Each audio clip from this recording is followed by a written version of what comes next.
Question, परम भगवान कौन? तो आप तो सब जानते हैं परम भगवान कौन, लेकिन संसार को लोगों को यदि बताना है तो बताना पड़ेगा सिद्धांत के साथ। आपको पूछिएगा परम भगवान कौन, क्या बोलेंगे? कृष्ण। क्यों कृष्ण? वो पता नहीं, लेकिन इस्कॉन वाले बोले हैं तो हम कर रहे हैं।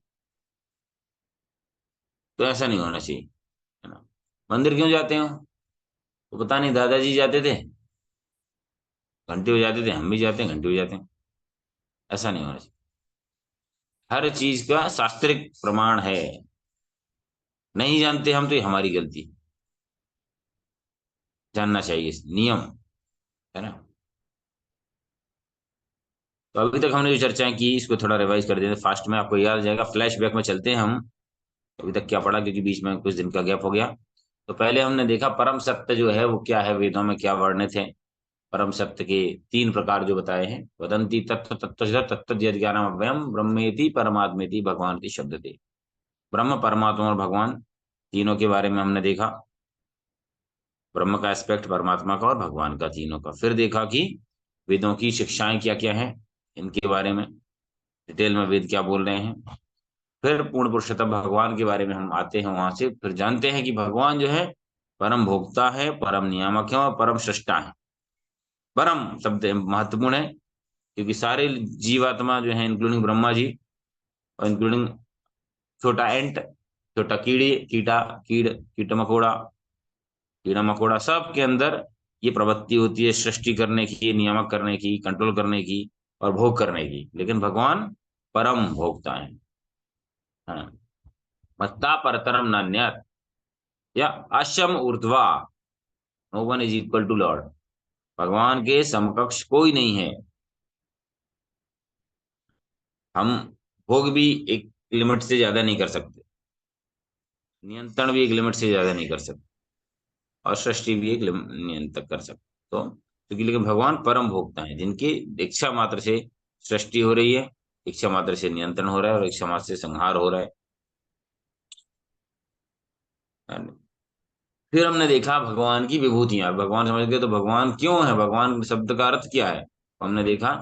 व्यासदेव के पिता पाराशर मुनि जो भगवान शब्द की परिभाषा बताए, और छह ऐश्वर्यों के बारे में चर्चा की है हमने, है ना। जिनको देख के हम समाज में आकर्षित होते हैं, ऐश्वर्य, ज्ञान, धन, है ना, जो है शक्ति, ये सारे जो है छह ऐश्वर्यों की चर्चा की। आवाज आ रही?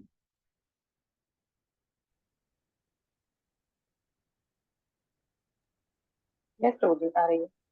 हाँ। फिर जो है ब्रह्म हमने चर्चा की भगवान कृष्ण के गुणों के बारे में। 64 गुणों पे हमने चर्चा की, भगवान के 64 गुण क्या क्या हैं। उनको ज्यादा विस्तार से तो नहीं गए, लेकिन हमने पता किया कि जीवात्मा के अंदर जो है 50 गुण विद्यमान होते हैं, ब्रह्मा जी उसमें।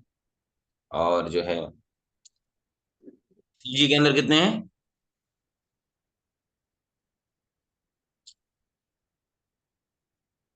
कोई बताएगा शिव जी के अंदर कितने गुण हैं? 55 प्रभु ने बताए थे। हाँ, 55 गुण है। और नारायण इसका 60 और भगवान कृष्ण के 64, जिसमें से प्रेम माधुर, रूप माधुर, लीला माधुर और वेणु माधुर, ये चार जो एक्स्ट्रा हैं वो नारायण में भी नहीं पाए जाते। फिर हमने चर्चा की भगवान की शक्तियों के बारे में। तटस्थ शक्ति, बहिरंग शक्ति और अंतरंग शक्ति। वैसे तो अनेक हैं। पराश्य शक्तिर्विविधे विषूयते, स्वभाव की ज्ञान बलहत क्रिया।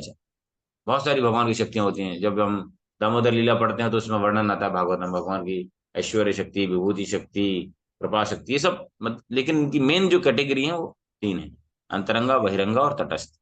जीवात्मा जो है, हम तटस्थ शक्ति में आते हैं, कभी बहिरंगा शक्ति के अंतर्गत रहते हैं, कभी अंतरंगा शक्ति के अंतर्गत। ज्यादातर हम बहिरंगा के प्रभाव में रहते हैं, कभी कभी वैष्णव का कृपा से अंतरंगा शक्ति के अंतर्गत आ जाते हैं। भक्तों का संग संग है, संगठन है, भक्तों की कम्युनिटी है, वो बताते हैं भगवान की अंतरंगा शक्ति जो हमें कृष्ण की याद दिलाती है ना। भगवान कृष्ण के रूप के बारे में हमने चर्चा की है फिर, है ना। वेणु कांत अरविंद कलायताक्षम ब्रह्म संगात से चर्चा किया, भागवतम से चर्चा किया, कितना सुंदर रूप है, मनोहर रूप है। मदन मोहन जी जो मदन को भी मोहित कर लेते हैं, तो हमने चर्चा किया। भगवान कृष्ण की संगनियों के बारे में चर्चा की थोड़ी सी।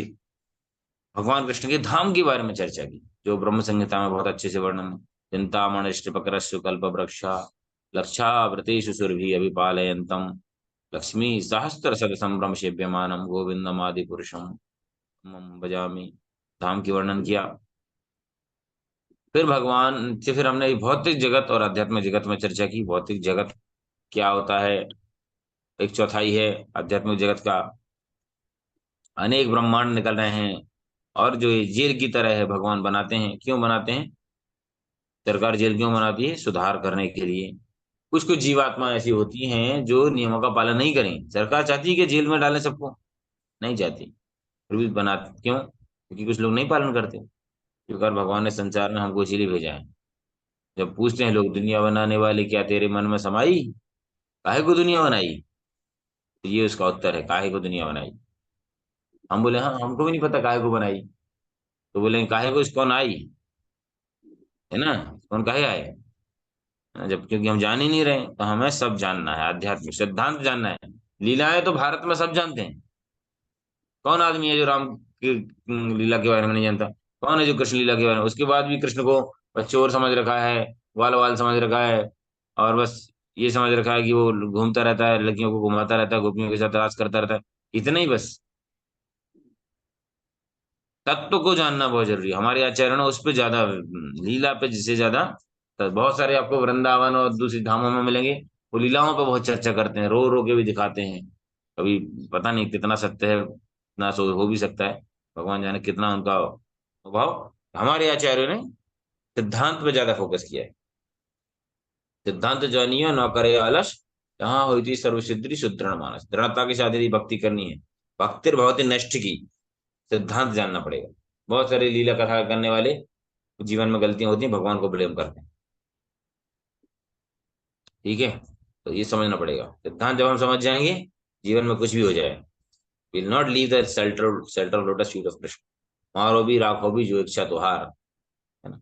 ये बताते हैं जीवन में कष्ट आ रहे हैं, उसके पीछे क्या सिद्धांत है ना। तो सिद्धांत को जानेंगे तो ब्लेम नहीं करेंगे सिचुएशंस को। इवन उस दिन अच्छी भक्ति तीर्थ महाराज जी की अच्छी, भक्ति तीर्थ दामोदर महाराज अच्छी बात बताएं कि हम भगवान को ब्लेम करते हैं, नहीं तो माया को ब्लेम करते हैं, नहीं तो कली। I want to surrender but only this कली इज नॉट अलाउइंग मी। मतलब हम जिम्मेवारी नहीं लेना चाहते। हमारी ना भक्ति करने के लिए कोई ना कोई तो जिम्मेवारी है, तो कृष्ण है या माया देवी है, नहीं तो कली है ही। कोई नहीं करने दे रहा, मैं तो बहुत शरणागत होना चाहता हूँ, तो बहुत सेवा करना चाहती हूँ। ये कली है कि नहीं करने देता? ऐसा नहीं जी। हम अपनी जिम्मेवारी भी लेना सीखें, take the responsibilities for our mistakes. अभी हम चर्चा करेंगे बहुत ही महत्वपूर्ण तत्व है, भगवान श्री कृष्ण के जो तटस्थ विस्तार हैं, शिव जी। तो भौतिक जगत में दो दो इज द बिगेस्ट कॉम्पिटिटर। मतलब actually is not the competitor of Krishna. ये भौतिक जगत के लोगों को लगता है कि कृष्ण, और देखेंगे शिव जी विष्णु में बहुत कंपटीशन चलता है बाहर। दुर्भाग्य से बहुत जगह ये श्रेष्ठ है कि ये श्रेष्ठ है कि ये श्रेष्ठ है ना। और लोग कुछ, कितने लोग कितना ही समझा उनको, ज्यादातर लोग तो कन्विंस होते नहीं। खासतौर से जो सिद्धांत को नहीं जानते या जानना जानना नहीं चाहते। और हम इस ये विषय पर चर्चा करें कि वास्तव में शास्त्र के अनुसार शिव जी की स्थिति क्या है, शिव जी का रोल क्या है, भगवान के प्रति समर्पण क्या है, और हमें क्या शिक्षा जो है शिव जी से लेना चाहिए, वो सारी हम चर्चा करेंगे।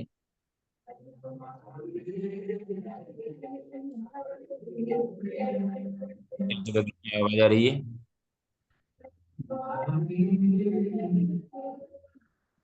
आते ही साथ म्यूट कर लेना चाहिए, थोड़ा हमें ना समझ जाना चाहिए, है ना। हम उसको, we should have this much of basic understanding. Okay, ठीक है, हमको पता है हम काम कर रहे हैं, तो फिर तो शिव जी के बारे में क्या शास्त्र बोल रहे हैं चर्चा करेंगे। तो शिव जी, कृष्णा, क्या होगा बैलेंस, बैलेंस हो रही लाइफ। आज लोगों के मोबाइल में बैलेंस है, लाइफ पूरी इम्बैलेंस है। हमारा स्टैंड काम नहीं, हाँ ना ओके। थोड़ा सा वेट ज्यादा है लग रहा है। एनीवे, तो शिव जी पूर्ण पुरुषोत्तम भगवान तथा जीवात्माओं के तटस्थ मध्यवर्त स्थान है। जैसे हमने उस दिन भी चर्चा किया था, तीन तत्व हैं प्रधानता। शिव तत्व, जो जीव तत्व, विष्णु तत्व और शिव तत्व, है ना। गुरु तत्व भी आता है, गुरु तत्व लगभग उसी का ही समकक्ष है शिव तत्व के, क्योंकि शिव जी एक हमारे, शिव जी को हम गुरु के रूप में मानते हैं, तो ऑलमोस्ट सिमिलर टू दैट। जिनका धाम भी तटस्थ है, हमने उस दिन श्लोक ब्रह्म संहिता से चर्चा किया था।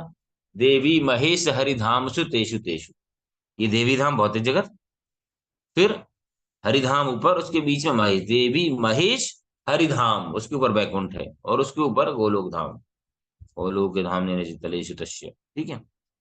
तो उनका धाम भी तटस्थ स्थान पर है, ना आध्यात्मिक जगत में ना भौतिक जगत में, एकदम वैकुंठ लोक प्लानिट में नहीं है, और भौतिक जगत में भी नहीं। श्री चैतन्य चरितामृत मध्य लीला 21-54 में, इस श्लोक में इसकी व्याख्या श्रील प्रभुपाद जी करते हैं, वर्णन ध्यान से सुनिएगा।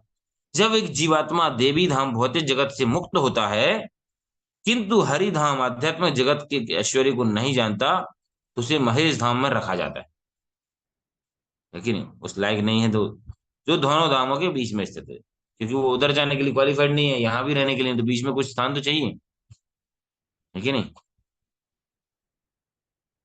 वेटिंग वेटिंग रूम रहता ना, जिसे बोलते हैं पितरलोक। पितरलोक क्या है? पितरलोक वो जगह है जहां पर अभी जो डिसीजन नहीं हुए, पेंडिंग है कुछ, पितरलोक में। कितने दिन उसको नरक में जाना है, कितने दिन स्वर्ग स्वर्ग में जाना है, या लंबी लाइन लगी है तो फिर वेटिंग वेटिंग एरिया में, पितरलोक में वो रहता है। यम के भाई आ रही हम आज वहां पर उसको वो करते हैं, तो पितर हमारे, फिर उनको अपने कर्मों के अनुसार थोड़ा स्वर्ग में सुख दिखा के फिर नरक में डाल दिया जाए, नरक का स्वर्ग में डाल दिया जाए। तो थोड़ा थोड़ा टाइम वेटिंग, क्रॉसिंग एरिया जो रहता है ना, ट्रांजिट पीरियड, वो पितरलोक। तो यहाँ पर जो ट्रांजिट एरिया है, वो महेश धाम है, जो दोनों धामों के बीच में है। प्रभुपाद जी लिख रहे हैं, वहां बस, वहां उस मुक्त आत्मा को पूर्ण पुरुषोत्तम भगवान की सेवा करने का अवसर प्राप्त नहीं होता। अतः ततः यद्यपि वह महेश धाम शिव जी का धाम है और देवी धाम से ऊपर है, पर आध्यात्मिक जगत नहीं है। आध्यात्मिक जगत या हरिधाम या वैकुंठ से प्रारंभ होता है। इस महेश धाम के ऊपरी भाग को सदाशिव लोग कहते हैं, जो ब्रह्म ज्योति के प्रभावशाली दिव्य किरणों के इसका प्रतिबिंब करता है, प्रतिबिंबित करता है। ब्रह्म ज्योति के कारण से, भगवान के चरणों से जो आभा निकल रही है ब्रह्म ज्योति, उसकी, उससे प्रतिबिंबित होता है, वो है सदाशिव लोक। और इसके निचले भाग का नाम महाकाल धाम है, जो कि अंधकार से ढका हुआ है। तो उसमें भी दो पोर्शन हो गए, दो कंपार्टमेंट, ऊपर वाला नीचे वाला। ऊपर वाला सदाशिव लोक, नीचे वाला महाकाल धाम। शिव जी ना तो साधारण जीव है, ना ही पूर्ण पुरुषोत्तम भगवान। इसी कारण से उन्हें एक अलग तत्व शिव तत्व में वर्गीकृत किया गया है। पुण्य कार्यकलापों को संग्रहित करके एक जीवात्मा किसी भी देवता, ब्रह्मा, इंद्र आदि के पद को प्राप्त कर सकता है, किंतु शिव जी के पद को प्राप्त नहीं कर सकते, क्योंकि शाश्वत है ना। ब्रह्मा तक बन सकते हैं आप सब लोग चाहे तो, चाहना नहीं है, इतना रिस्क नहीं लेना, लेकिन वह भगवान के ये विस्तार हैं, जो विशेषता भौतिक प्रकृति के साथ प्रत्यक्ष रूप से व्यवहार करते हैं। भगवान विष्णु, महाविष्णु, इवन क्षीरोदक्षाय विष्णु, कोई भी डायरेक्टली इस भौतिक जगत की, जो दुर्गा देवी जो है उनके अंडर में है इस भौतिक जगत से, डायरेक्ट कांटेक्ट नहीं करते, इसलिए भगवान अपना विस्तार करते हैं, जो गुणावतारों में एक शिव का रूप में विस्तार करते हैं। जैसा कि पहले ही बताया गया है, शिव जी के माध्यम से भौतिक जगत में जीव उत्पत्ति करते हैं। शिव जी के माध्यम से, जब बोलते हैं महाविष्णु अपना दृष्टिपात करते हैं शिव के माध्यम से, शिवलिंग के माध्यम से, तब जीवात्मा संसार में प्रकट प्रकट होते, प्रवेश करते हैं। शिव जी का स्थान परम भगवान की तुलना में स्पष्टता समझने के लिए हमें नीचे की भिन्नताओं को समझना पड़ेगा पहले डिटेल में। तो शिव ब्रह्मा आदि देवों को भगवान नाम के समान अथवा उनसे स्वतंत्र समझना, ये जो है अपराध है।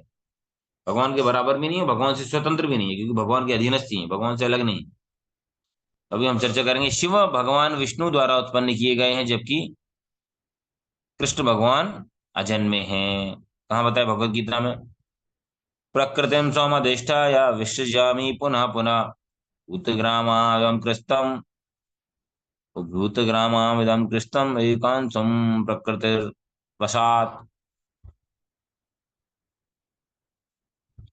9.8 में कृष्ण कहते हैं, संपूर्ण विराट जगत मेरे अधीन है, मेरी इच्छा से बारंबार प्रकट होता है और मेरी इच्छा से ही विनष्ट होता है। उस दिन हम वो भजन चर्चा कर रहे थे भक्ति विनोद ठाकुर का, तुम्हें सर्व सर्वेश्वर ब्रजेंद्र कुमारा, तुम्हारा इच्छाय सृष्टि प्रजा न संहार। वो हमारे आचार्य ने कोई भजन मनगढ़ंत कल्पना के द्वारा नहीं लिखे हैं। हम जो कुछ स्टोरी बनाते हैं, हम कविता बनाते हैं, इधर से उधर तुकबंदी मिलाते करते हैं आज के जो कवि, जो रचनाकार हैं, लेकिन नहीं, हर आचार्य की हर रचना कहीं ना कहीं भागवत, महाभारत, रामायण, कहीं ना कहीं शास्त्र पर आधारित है, श्लोकों पर आधारित है। उसमें बता रहे हैं, तब इच्छा मते विष्णु करे न सर्जन, तब इच्छा मते ब्रह्मा करे न पाल, सब इच्छा मते ब्रह्मा करे न सृजन, तब इच्छा मते विष्णु करे न पालन, तब इच्छा मते शिव करे न संहार, तब इच्छा मते माया रचे कारागार। सब कृष्ण की इच्छा से हो रहा है, विष्णु भी कृष्ण की इच्छा से काम कर रहे हैं। यहाँ बता रहे हैं भगवान स्वयं, स्वयं स्वीकार करने। परम भगवान शिव के कार्यकलापों का प्रबंधन करने के लिए, परम भगवान विश्व के कार्यकलापों का प्रबंधन करने के लिए शिव, ब्रह्मा तथा अन्य समस्त देवताओं की उत्पत्ति करते हैं। महाभारत के मोक्ष धर्म में कृष्ण बताते हैं। प्रजा, इसके बारे में डिटेल आपको ये रेफरेंस आपको, प्रजापति च रुद्रम चाप्यमेव सजामि में, तो ही माम विजानाति मम माया विमोहितो। ये श्लोक कहीं पढ़ा है क्या? आपने सुना लग रहा है क्या? ये कहीं पढ़ा है? कौन बताएगा? जो बताएगा उसके लिए एक बार हरे कृष्ण मंत्र बोलेंगे।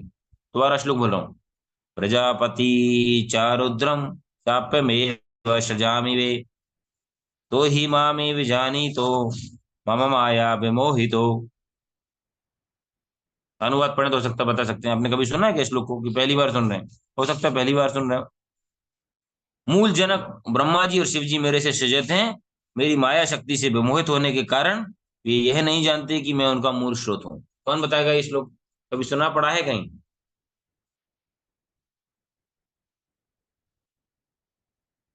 एनीवन? हरे कृष्णा।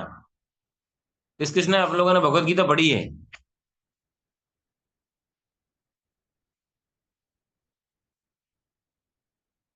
भगवत गीता के प्रारंभ में ही इसको दे रखा है ना? इंट्रोडक्शन के समय भी प्रभुपाद जी एक जगह कोट करते हैं और बीच में भी कहीं आता है इसका वर्णन, ये वाला श्लोक और दूसरे वाला भी। अगला, ब्रह्मा शंभु तैरियक, ब्रह्मा शंभु तथैवार्का चंद्रमस्य शतक्रतु एव मध्यास्तवेवन्ये युक्ता वैष्णव तेजसा। कौन कौन? ब्रह्मा, शंभु तथा अर्क का, अर्क मतलब सूर्य, चंद्रमास, सतक्रतु। सतक्रतु किसका नाम है?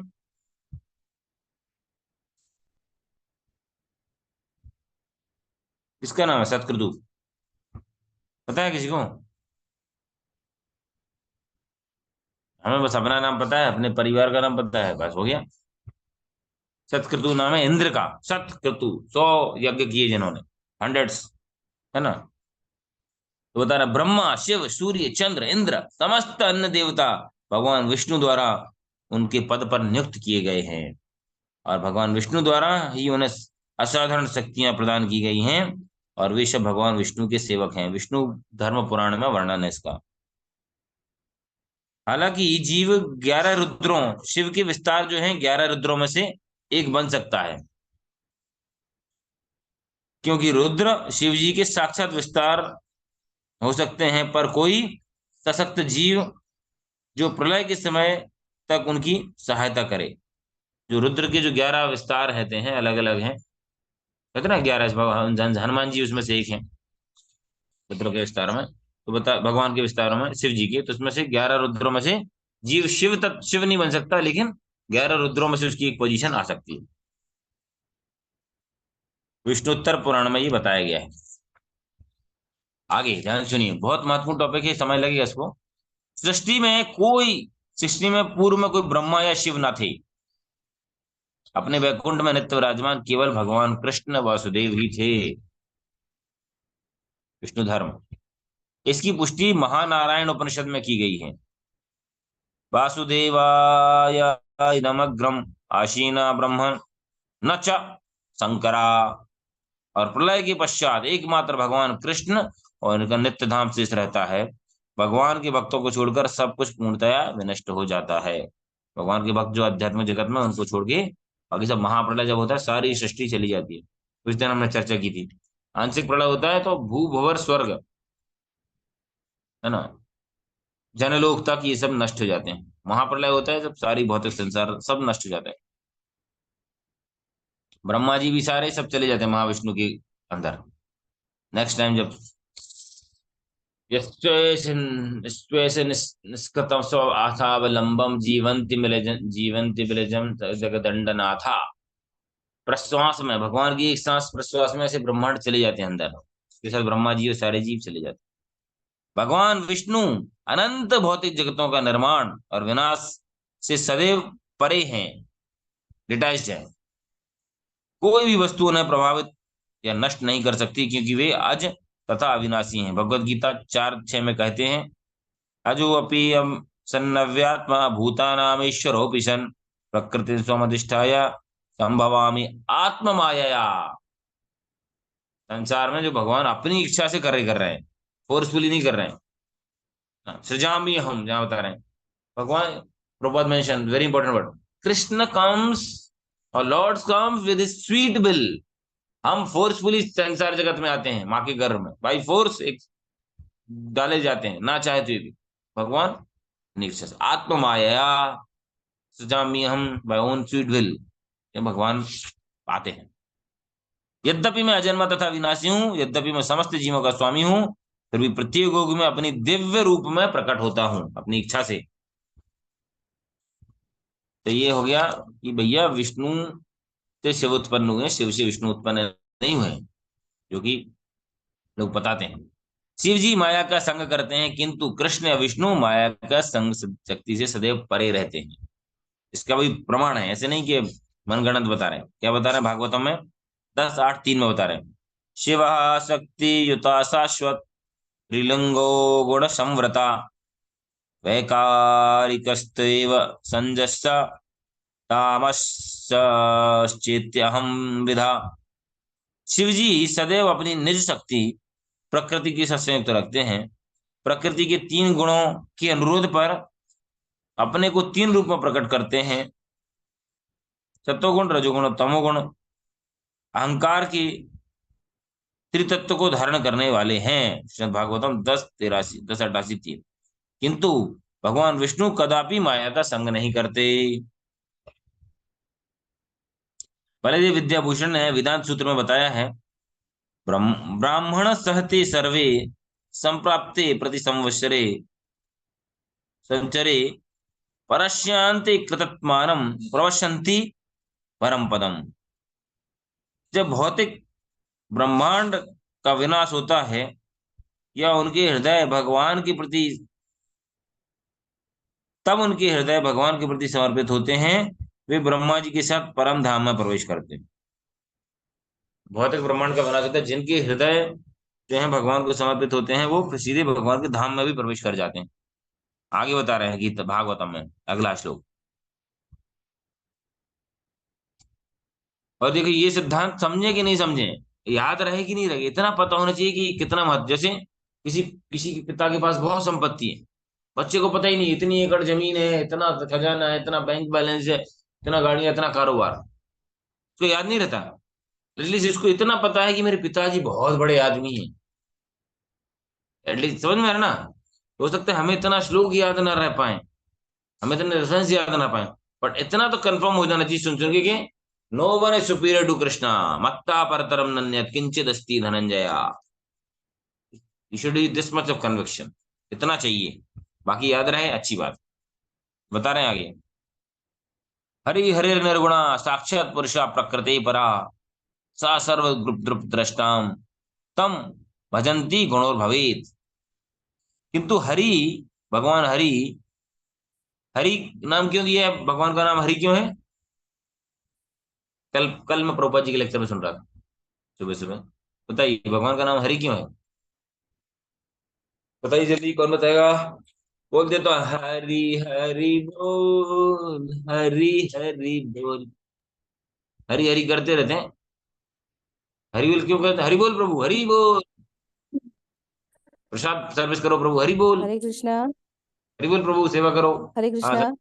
बोलिए बोलिए। हरि हरि इसलिए बोलते हैं प्रभु जी क्योंकि श्री हरि हमारे सभी दुखों को हर लेते हैं। हम्म, वेरी गुड, एक पॉइंट सही है, दो पॉइंट है इसके। सर्व अमंगल हरि इति हरि, हमारे सर्व अमंगलों को दूर कर देते हैं, है ना। दुखों को भी दूर कर सकते हैं यदि उनकी इच्छा है तो, कभी करते हैं कभी नहीं भी करते, तो हमारे भौतिक आध्यात्मिक जीवन के जो अमंगल आते हैं उनको दूर कर दें। और दूसरा बता रहे हैं हरि मतलब, कल प्रोपा जी बता रहे थे, मैंने भी इसको पहली बार सुना कि, है ना, मृत्यु सर्व हरश्चा हम, भौतिकतावादी व्यक्ति का सब कुछ हरण कर लेते हैं मृत्यु के रूप में। वहां पे भी हरि शब्द इसलिए बता रहे हैं, सब कुछ हरण, परास पराभवस्ता अवबोध जाता ध्यागन्न जिज्ञासात्म, सब कुछ हरण कर लेते हैं एट द एंड। चाहे उसके पास कितना ही बैंक बैलेंस हो, कितना ही बड़ा बिल्डिंग्स हो, कितनी गाड़ियां, कितनी साड़ियां, कितनी लाड़ियां, कुछ भी हो, सब चला जाएगा।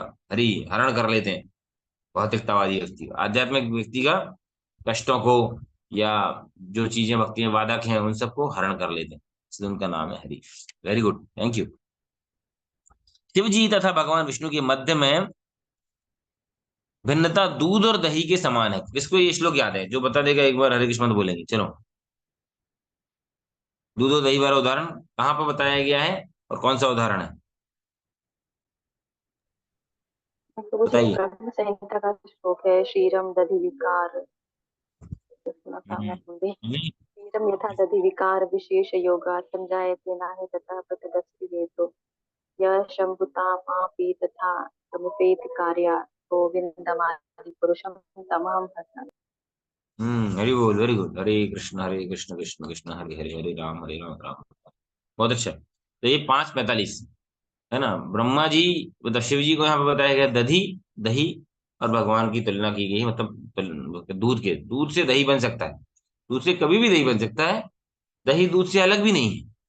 दूध से अलग कैसे? दही, दूध नहीं होगा तो दही कैसे बनेगा? लेकिन दूध दही के बराबर, दही दूध के बराबर भी नहीं है। तो इसलिए 5:45 में बताया, क्षीरम यथा दधि विकार विशेष योगा संजायते नहीं तथा प्रतिगस्त हेतु संभूतामपि तथा समपेत कार्य गोविंदमादि पुरुषम तमहम भजामि। संभूतामपि तथा समपेत कार्य, जिस प्रकार दूध, खटाई, विकार जो बोलते हैं कि संयोग से दही में बदल जाता है, किंतु फिर भी संवैधानिक रूप से वो दूध के ही समान होता है, उसी प्रकार संहारकर्ता के निमित्त शंभु ग्रहण करते हैं, लेकिन वो अ, भगवान विष्णु से आते हैं, और उनसे से गोविंद की मैं पूजा करता हूँ। शिव जी भगवान कृष्ण के 64 में से 55 गुण प्रकट करते हैं, 55। जिस प्रकार परमेश्वर विष्णु तत्व समस्त विस्तार की तुलना विद्युत के बल्बों से की जाती है, शिव जी की तुलना भी उसी प्रकार से की जाती है, जबकि प्रधान विद्युत की 100% प्रकाश कृष्ण है, विष्णु परम तत्व भगवान की कुल शक्ति का 94% शक्ति से युक्त होते हैं, शिव तत्व 84% और ब्रह्मा जी 70%। जीवात्मा सशक्त रूप से ब्रह्मा जी के समान है, किंतु बद्ध अवस्था में अपनी शक्ति और भी क्षीण हो गई है, बता रहे हैं। तो जैसे लाइट आ रही है, सोर्स ऑफ लाइट एक जगह से आ रही है, तो अलग अलग वॉट के बल्ब है, तो फुल बल्ब जो जल रहा है, 100% जो शक्ति है वो कृष्ण के 100%।